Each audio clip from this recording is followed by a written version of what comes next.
The year was 1887. Autumn had descended upon the English coastline, blanketing the land in a chill that seeped into the very bones. It was on one such evening, as the sun began its final descent, that 5 carriages traversed the winding path towards Raven's Hollow. This imposing manor, perched precariously atop the rugged cliffs, had long been shrouded in an air of mystery and foreboding.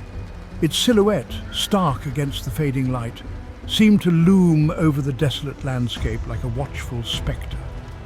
Raven's Hollow had been a place of whispers and speculation for years.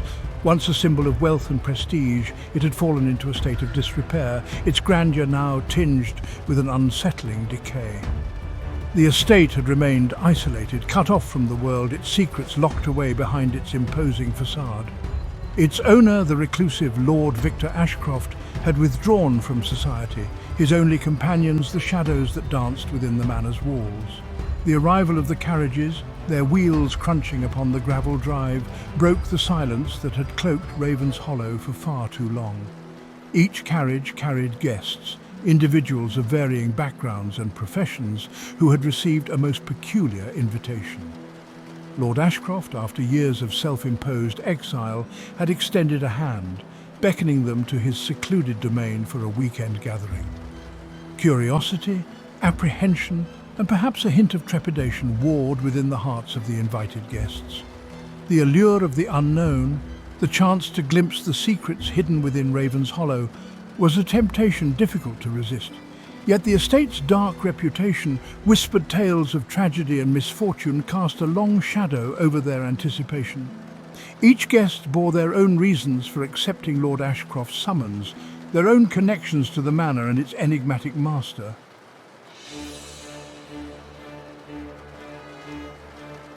Among the guests was Dr. William Hargrave, a physician of some renown.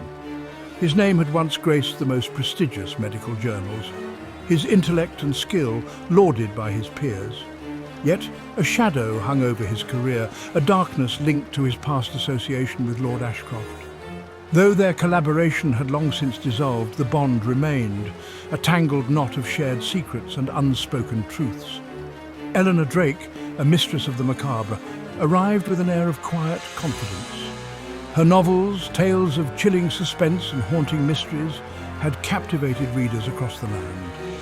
She specialized in crafting stories set within grand estates, their histories steeped in tragedy and shadowed by the weight of the past. Raven's Hollow, with its air of melancholy and whispered secrets, was a setting ripe for her imaginative mind.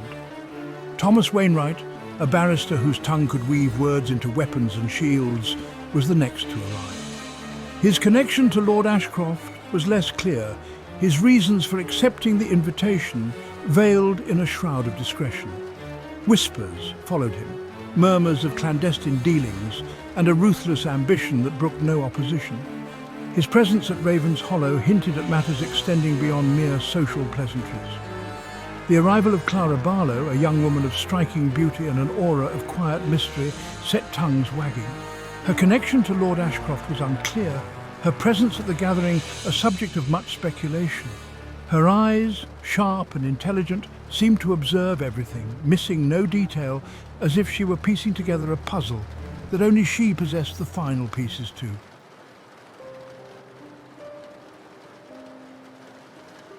The final guest, however, arrived not by invitation but by a sense of duty and a determination to uncover the truth. Inspector Edward Collins, a man of unwavering resolve and a nose for secrets, had been investigating a series of disappearances, each tenuously linked to Raven's Hollow. His arrival, unannounced and unexpected, cast a pall over the gathering, a stark reminder that even in this secluded corner of the world, darkness could lurk. As the guests stepped across the threshold of Raven's Hollow, the weight of its history seemed to press down upon them. The manor had borne witness to generations of the Ashcroft family, their triumphs and tragedies echoing within its walls. But it was the tragedies that lingered, stories whispered in hushed tones, tales of madness, betrayal and untimely deaths. There were those who claimed that Raven's Hollow was cursed, its very foundations tainted by the sins of its past inhabitants. They spoke of restless spirits, their tormented souls forever bound to the estate, seeking solace or perhaps revenge. The guests, whether they believed the rumours or dismissed them as mere superstition, could not shake the feeling that they were stepping into a place where the veil between the living and the dead was thin, where secrets had a way of revealing themselves when least expected.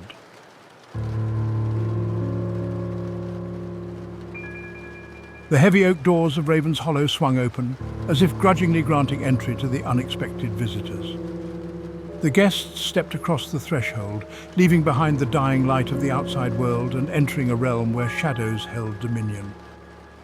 The air within the manor was heavy, thick with the scent of damp stone and the lingering memories of a bygone era.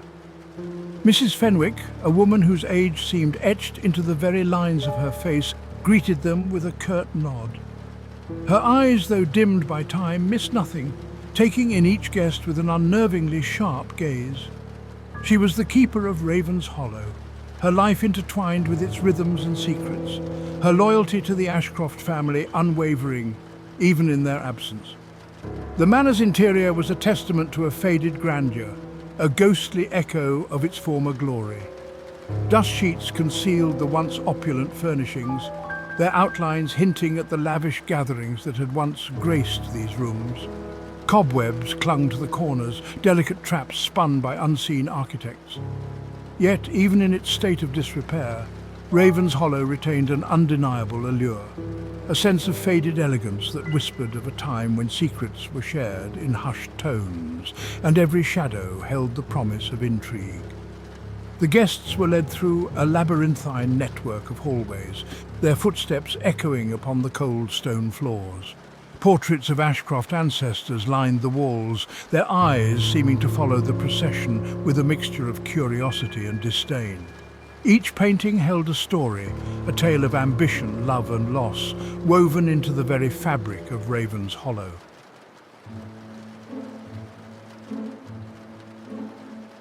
As twilight deepened, casting long shadows across the manor, the guests assembled in the grand dining hall. A fire crackled in the hearth, casting flickering shadows that danced across the walls, momentarily dispelling the gloom that permeated Raven's Hollow. The guests took their places at the long mahogany table, their faces illuminated by the soft glow of candlelight, each acutely aware of the empty chair at its head. Welcome. Lord Ashcroft, the architect of this peculiar gathering, the enigmatic master of Raven's Hollow, chose to make his entrance with a dramatic flair that bordered on the theatrical. The doors at the far end of the hall swung open, revealing not a servant or an announcement, but Lord Ashcroft himself. He stood framed in the doorway, a figure shrouded in shadow, his features obscured by the dim lighting. A collective gasp rippled through the assembled guests as Lord Ashcroft stepped into the light. Welcome. He was a man who seemed to exist in the spaces between breaths, his presence both commanding and eerily ethereal. His face, gaunt and pale, bore the weight of years etched into every line, his eyes burning with an unsettling intensity that seemed to pierce through each guest, reading their deepest thoughts and hidden desires. He moved with a measured grace, his footsteps silent upon the polished wooden floor, as he made his way to the head of the table. His voice, when he spoke, was low and resonant, a gravelly whisper that seemed to emanate from the very walls themselves. Welcome. He began, his gaze sweeping over the assembled guests, lingering for a moment on each face as if committing them to memory.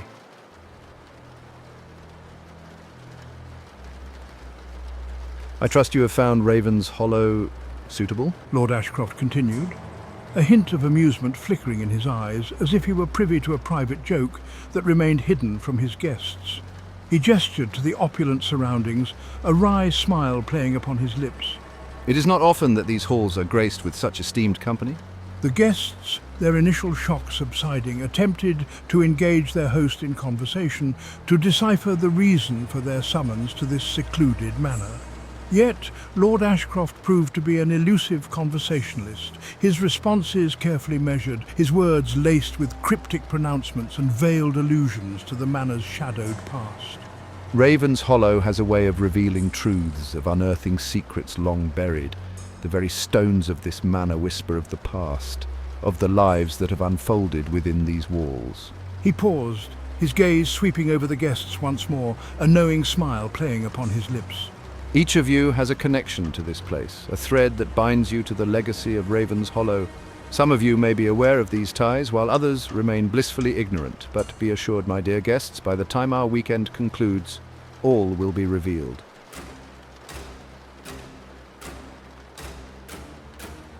As the night deepened, the wind, which had been a low moan throughout dinner, escalated its assault on Raven's Hollow. It howled like a banshee along the cliffs, the sound echoing down the chimneys and through the halls, a mournful symphony that seemed to seep into the very bones of the manor. Rain lashed against the windows, each gust a furious assault that threatened to shatter the glass. The storm, reflecting the growing unease within the manor, served as a stark reminder of the isolation of Raven's Hollow. The narrow winding road that snaked its way along the cliffs would be treacherous, if not impassable, in such weather. The guests were stranded, trapped within the confines of the manor with their enigmatic host and the growing suspicion that something was amiss. Despite the storm's fury, Lord Ashcroft seemed strangely energized, his mood shifting from unsettling calm to a barely contained excitement. He held court at the head of the table, directing the conversation towards the history of Raven's Hollow, regaling his guests with tales of his ancestors, their triumphs and their tragedies, his voice rising and falling with the rhythm of the wind. A long-forgotten tragedy, a tale whispered through generations of the Ashcroft family. A tale of betrayal, madness, and a love that had turned to poison within the confines of Raven's Hollow. His words, laced with a morbid fascination, painted a vivid picture of the past, blurring the lines between reality and the macabre fantasies that often filled Eleanor Drake's novels.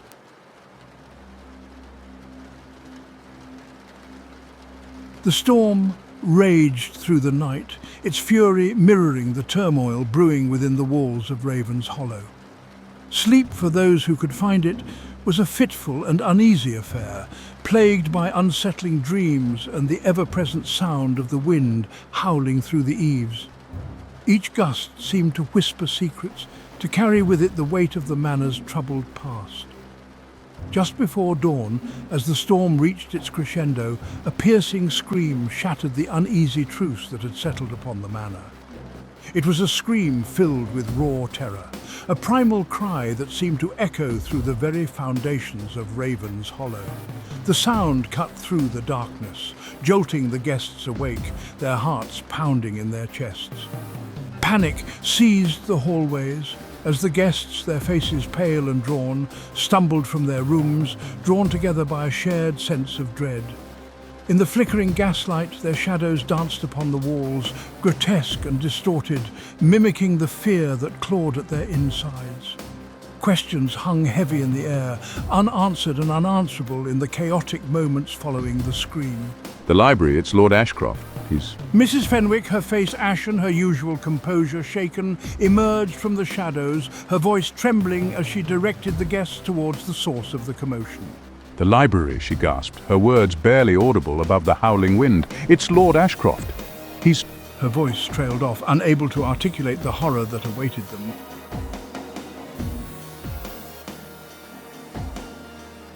The library, once a sanctuary of knowledge and quiet contemplation, had become a stage for a scene of unimaginable violence.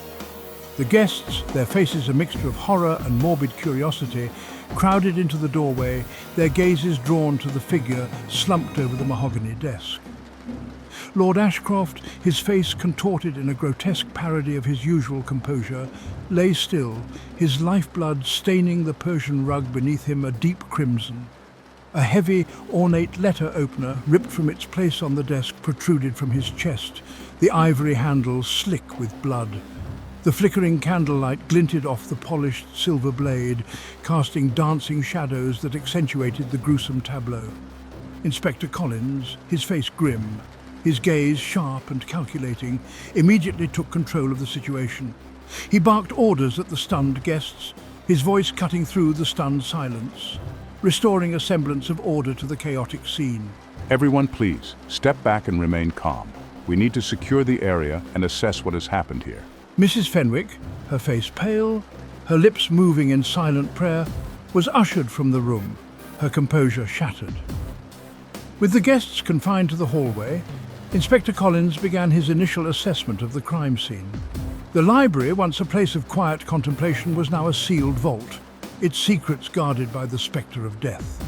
The storm raged outside, a fitting accompaniment to the darkness that had descended upon Raven's Hollow.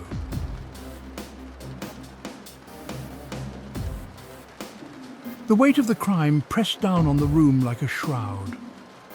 Lord Ashcroft, the architect of this ill-fated gathering, lay lifeless on the library floor, his secrets spilling out like blood from a wound. Inspector Collins, his face a mask of professional detachment, surveyed the scene, his keen eyes missing no detail. The guests, their faces etched with a mixture of shock and fear, huddled together in the hallway, their whispers hushed, their gazes darting back and forth, each wondering if they had shared their last meal with a murderer. The storm, as if mirroring the turmoil within the manor, continued its relentless assault. Rain lashed against the windows, the wind howling down the chimneys, its mournful cries a constant reminder of their isolation. Raven's Hollow, once a sanctuary of secrets, was now a prison, its inhabitants bound together by suspicion and fear.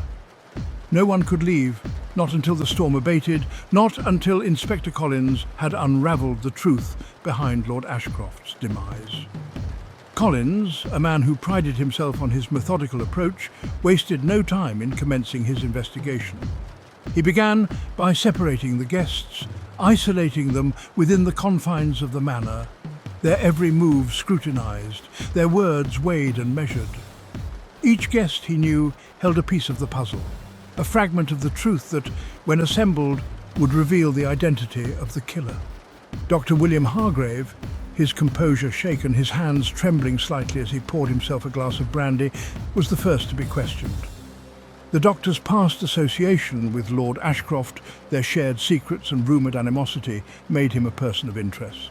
Dr. Hargrave, I need you to be completely honest with me. Your past with Lord Ashcroft, any disagreements or secrets you shared, could be crucial to this investigation. Inspector, I assure you I had nothing to do with this. Yes, we had our differences, but I would never... Collins watched him closely, his gaze unwavering. As Hargrave insisted on his innocence, his voice strained, his eyes betraying a flicker of something akin to fear.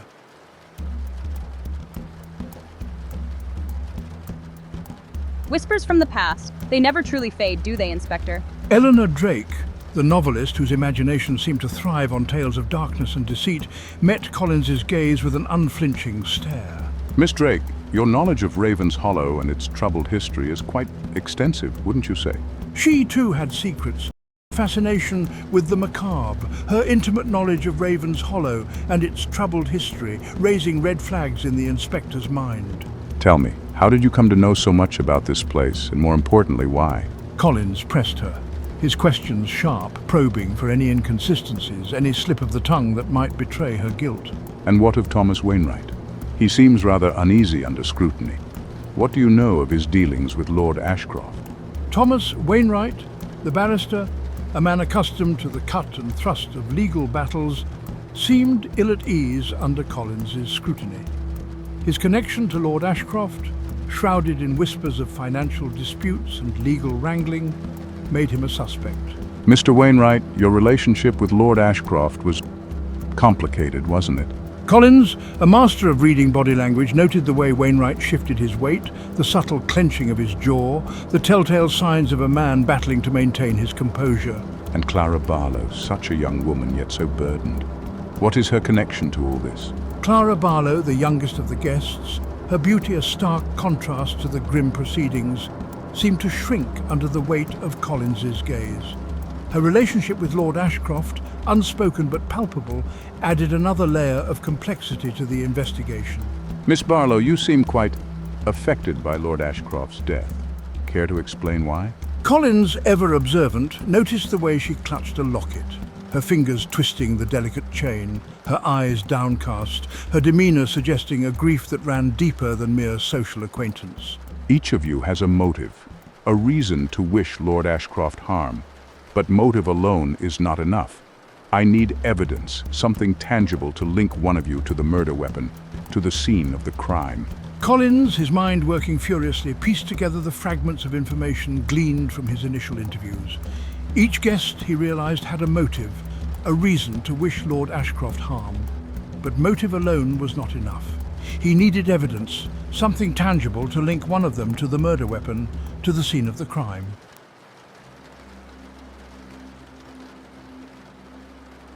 The storm raged on, the wind howling its mournful song, as if mourning the loss of life within the manor. The library, that's where I'll find the answers. Collins, undeterred by the elements, continued his investigation, his focus now shifting to the library, the scene of the crime. He meticulously examined every inch of the room, searching for any clue, any overlooked detail that might shed light on the events that had transpired. The letter opener, no fingerprints. The killer was careful. The murder weapon, the ornate letter opener, yielded no fingerprints, the killer having been careful to wipe it clean. The desk, however, proved to be a treasure trove of potential evidence. Drawers filled with correspondence, legal documents and personal effects hinted at the complex life led by Lord Ashcroft. A life now cut short, leaving a tangled web of relationships and secrets in its wake. This drawer, it's locked. Mrs. Fenwick might have the key. One drawer, however, was locked, its contents hidden from view. Collins, his curiosity piqued, summoned Mrs. Fenwick, the housekeeper, her face etched with grief, her steps slow and laboured. She had served the Ashcroft family for decades, her life interwoven with the rhythms of the manor, her knowledge of its secrets invaluable to the investigation. Mrs. Fenwick, do you have the key to this drawer? With trembling hands, Mrs. Fenwick produced a key, its brass surface worn smooth with age, a testament to the secrets it had guarded over the years. The lock clicked open, revealing a small velvet-lined drawer, its contents carefully arranged. A diary and a locket. These might be the keys to unlocking the secrets of Raven's Hollow. Inside, Collins discovered a leather-bound diary, its pages filled with faded ink, and a tarnished silver locket, its surface engraved with a delicate floral design. These, Collins knew, held the key to unlocking the secrets of Raven's Hollow and unmasking the killer who walked among them.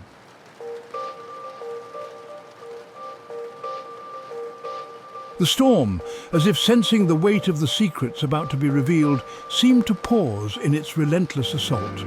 The wind, which had been howling like a banshee, subsided to a low moan, the rain still lashing against the windows, but with less fury, as if even the elements were holding their breath, eager to bear witness to the truth.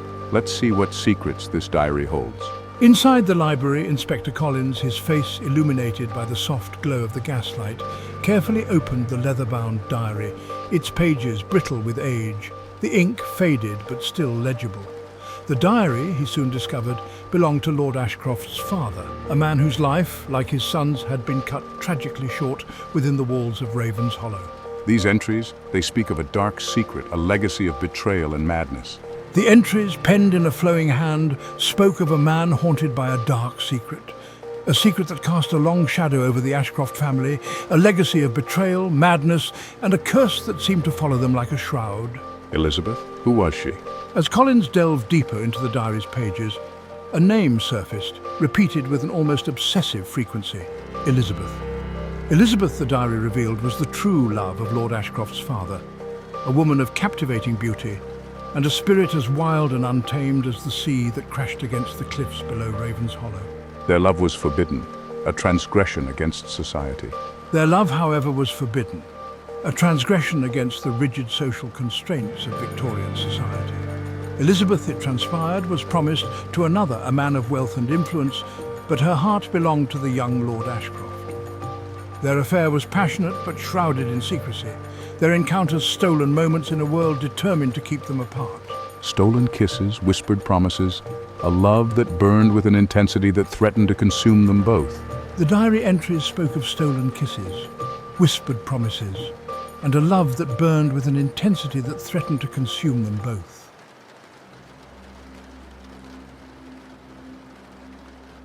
But their secret, like all secrets, eventually unraveled, the consequences of their forbidden love as inevitable as the tides.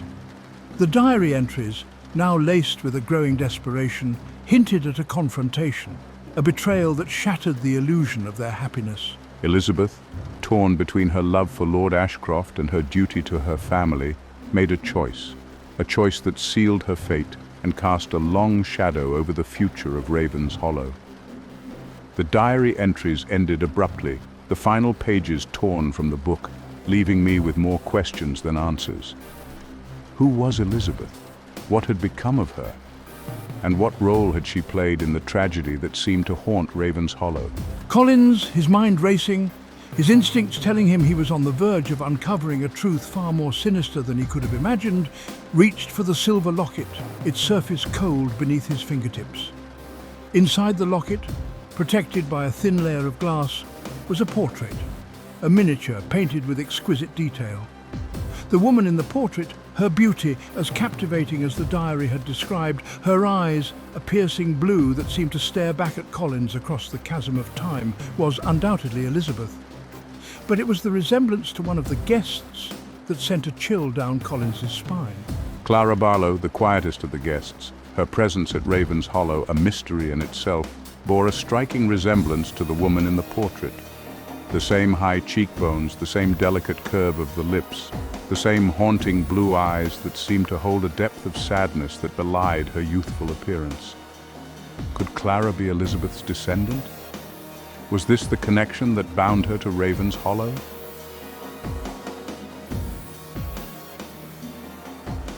The storm, as if re-energized by the revelations unfolding within the manor, resumed its furious assault.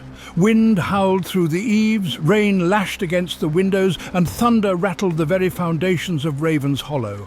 Inside, the guests, their nerves frayed by the confinement, the murder, and the oppressive atmosphere, gathered in the drawing room, the fire in the hearth doing little to dispel the chill that had settled over them. Suspicion hung heavy in the air, a palpable tension that crackled between them like static electricity.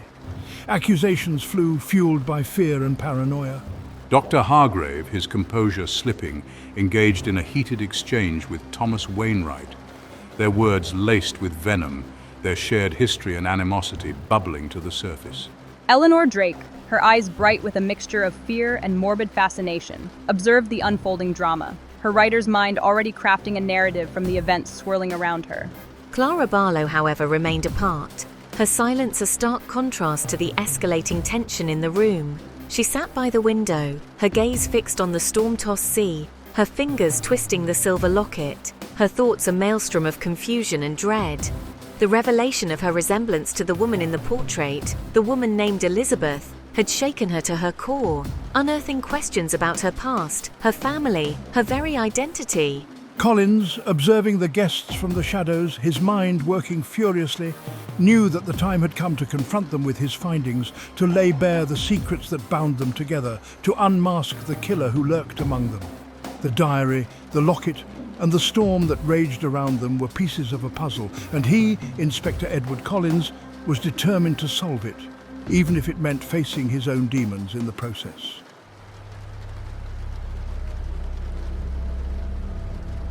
The storm, showing no mercy, continued its relentless assault on Raven's Hollow.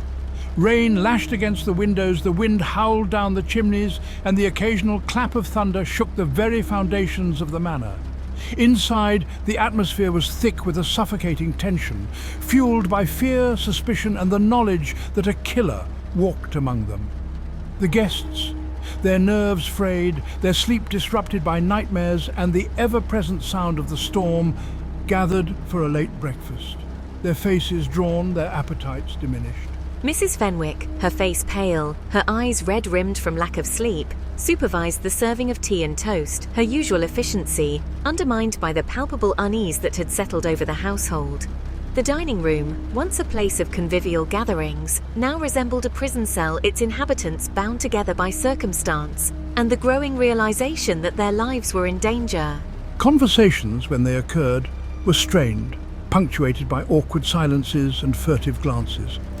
Dr. Hargrave, his usual air of confidence replaced by a nervous agitation, picked at his food, his gaze darting nervously around the room.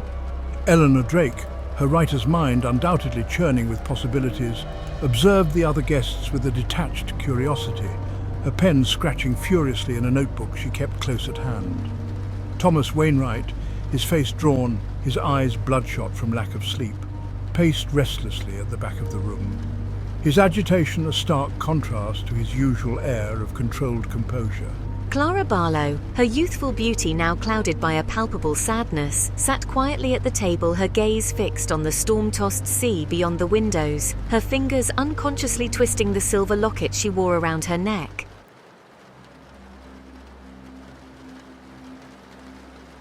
As the morning wore on, the storm began to show signs of abating. The wind, though still strong, no longer howled with the same ferocity, and the rain, while persistent, had lost its driving intensity. Seizing the opportunity to continue my investigation, I announced my intention to interview each guest individually, hoping to uncover inconsistencies in their accounts, to expose the lies that concealed the truth. However, fate, it seemed, had other plans. Just as Collins was about to begin his interrogations, a blood-curdling scream, echoing through the manor, shattered the uneasy truce that had settled over Raven's Hollow. The scream, filled with raw terror, sent a collective shiver down the spines of everyone within earshot. It was a sound that spoke of unimaginable horror, of a life brutally extinguished. Panic erupted as the guests, their faces pale, their eyes wide with fear, surged towards the source of the scream. It came from the study, a room located at the far end of the manor, its heavy oak door slightly ajar, a silent invitation to bear witness to the carnage within. Mrs. Fenwick, her composure finally crumbling, collapsed onto a nearby settee, her hand pressed against her chest, her breath coming in ragged gasps. Collins, his face grim, his hand instinctively reaching for the revolver he carried on his hip, pushed past the other guests, his mind racing, his heart pounding in his chest. He had a sinking feeling that the killer had struck again, that death had once more cast its long shadow over Raven's Hollow. He steeled himself, preparing to face the horrors that awaited him, knowing that the truth, however gruesome, lay within the confines of that room.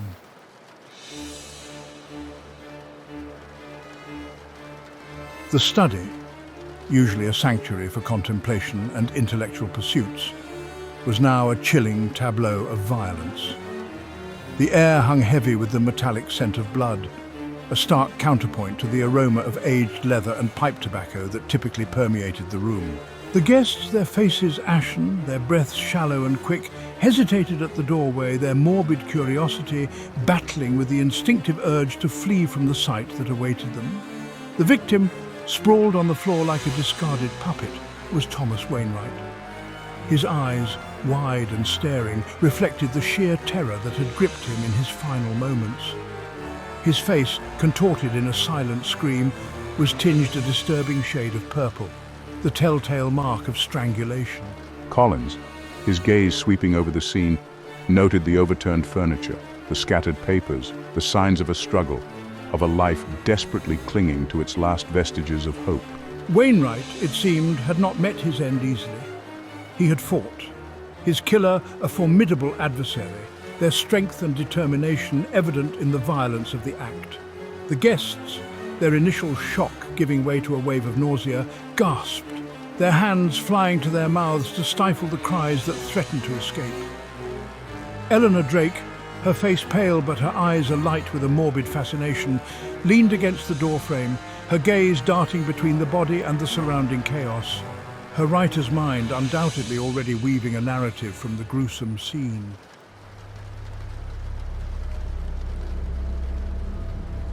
Collins, his gaze fixed on the gruesome scene before him, listened intently as Eleanor. According to local law, the amulet was said to be imbued with the spirits of those who had died within the walls of Raven's Hollow.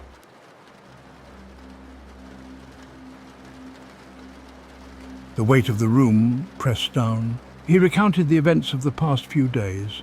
Clara, her composure finally crumbling, rose from her seat, her hand trembling slightly as she reached for the locket, her fingers tracing the delicate floral design.